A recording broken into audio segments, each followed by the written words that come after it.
রাজপথের লাঠিয়াল হিসেবে, হেলমেট বাহিনী হিসেবে। তারা তো প্রথম কথা হচ্ছে তাদের তো জনগণের ম্যান্ডেট নেই।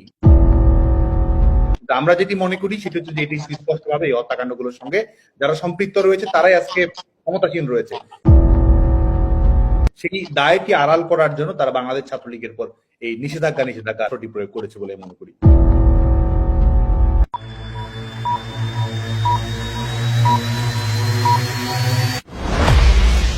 এটা আসলে দাঁড়াবে মানে বাংলাদেশ কি হুতু তুৎসির মতো দুইটা জাতি এরকম পরিণত হবে? ভাই, আপনাকে হচ্ছে যদি একদম স্পষ্ট করে বলি, আপনি এই দেশে থেকেছেন, দেশের বিভিন্ন সিস্টেম দেখেছেন, আপনি দেখেছেন আমলাতন্ত্র কিভাবে কাজ করে, রাজনীতি কিভাবে কাজ করে।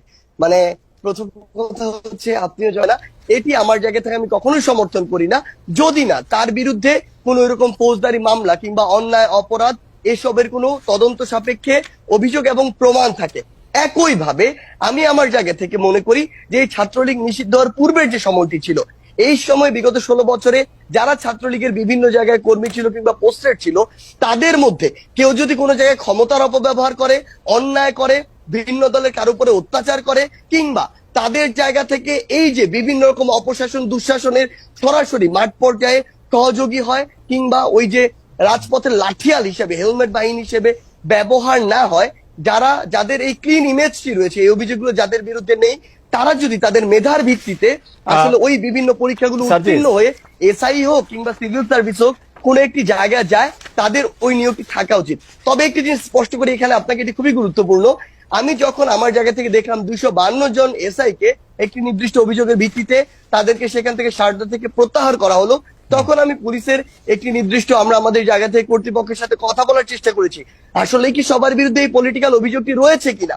তাদের জায়গা থেকে এসেছে কিছু জায়গায় যেমন পলিটিক্যাল সংশ্লিষ্টতা এবং এই সংশ্লিষ্টতার পাশাপাশি ক্ষমতার অপব্যবহার বা অত্যাচারের উদাহরণ রয়েছে। তারা মূলত এটি করেছে, তারা যেটি রিসেট বাটন, যেটি তারা বলেছে যে তারা আমাদের মুক্তিযুদ্ধের অঙ্গীকার, গণতান্ত্রিক অঙ্গীকার সবকিছুকে ধূলিসাৎ করে দিয়ে যেন নতুন করে 24 সালে বাংলাদেশের ইতিহাসে যাত্রা শুরু হচ্ছে, সেটি যে করতে যাচ্ছে, সেই রিসেট বাটন বাস্তবায়ন করার একটি প্রারম্ভিক লক্ষ্য হিসেবে তারা বাংলাদেশ ছাত্রলীগের উপর নিষেধাজ্ঞা জারি করেছে। এবং আরেকটি বিষয় মনে করি সেটি হচ্ছে তারা যে আমাদের তারা তো প্রথম কথা হচ্ছে তাদের তো জনগণের ম্যান্ডেট নেই, তারা অগণতান্ত্রিক, অবৈধ এবং অসাংবিধানিক। এই অগণতান্ত্রিক শাসন ব্যবস্থার নিরাপত্তা নিশ্চিত করার জন্য তারা বাংলাদেশ ছাত্রলীগের উপর নিষেধাজ্ঞা আরোপ করেছে। এবং আরেকটি বিষয়, এই গণহত্যা, এই যে বিষয়গুলো উঠতে বসতে তারা সবসময় বলছে এই যে হত্যাকাণ্ডগুলো ঘটেছে, এবং আমরা যেটি মনে করি একটি হচ্ছে যে এটি ফৌজদারি অপরাধ, একটি আইনানুগ তদন্তের বিষয়, কিন্তু আমরা যেটি মনে করি সেটা হচ্ছে যে এটি সুস্পষ্টভাবে এই হত্যাকাণ্ডগুলোর সঙ্গে যারা সম্পৃক্ত রয়েছে তারাই আজকে ক্ষমতাসীন রয়েছে। সেই দায়টি আড়াল করার জন্য তারা বাংলাদেশ ছাত্রলীগের পর এই নিষেধাজ্ঞা এই এই অশুভ অস্ত্রটি প্রয়োগ করেছে বলে মনে করি। ধন্যবাদ সাদ্দাম। কিন্তু আরেকটি বিষয় এসেই যায়, সেটা হচ্ছে তুমি রিসেট বাটনের বিষয়টা এনেছো, যে বিষয়টি আমাকে ট্রিগার করেছে। বিশেষ করে আমি মনে করি, আমি যেহেতু কোনো রাজনৈতিক দলের সাথে সরাসরি সম্পৃক্ত নই, বাট স্টিল আমার দেশের ভালোবাসার কারণে এবং 1971 সালের প্রতি আমাদের শ্রদ্ধা থাকার কারণে এই রিসেট বাটন শব্দটিকে আমি বিশেষভাবে লক্ষ্য করেছি। তাহলে কি রিসেট বাটনের বিষয়টা যখন তুমি নিজেই আনলে, তাহলে কি প্রশ্ন হচ্ছে তুমি মনে করো বর্তমান সরকার স্বাধীনতা বিরোধী সরকার অথবা স্বাধীনতার স্পিরিটের বিরুদ্ধে? এই বিষয়গুলোকে তুমি কিভাবে দেখছো, সরাসরি যদি উত্তরগুলি দিতে। এই সরকার কিন্তু সেটির দালিলিক প্রমাণই রেখেছে। এক হচ্ছে সংবিধান নিয়ে তাদের যে বক্তব্য, আমরা ইতিমধ্যে শুনেছি, রাজনৈতিক মতামতের পার্থক্য থাকতে পারে, গণতান্ত্রিক দুর্বলতা ত্রুটি বিচ্যুতি নিয়ে আলাপ আলোচনা হতে পারে, আমাদেরও ত্রুটি বিচ্যুতি ভুলভ্রান্তি থাকতে পারে, সব বিষয় নিয়ে খোলামেলা আলোচনাকে আমরা স্বাগত জানাই।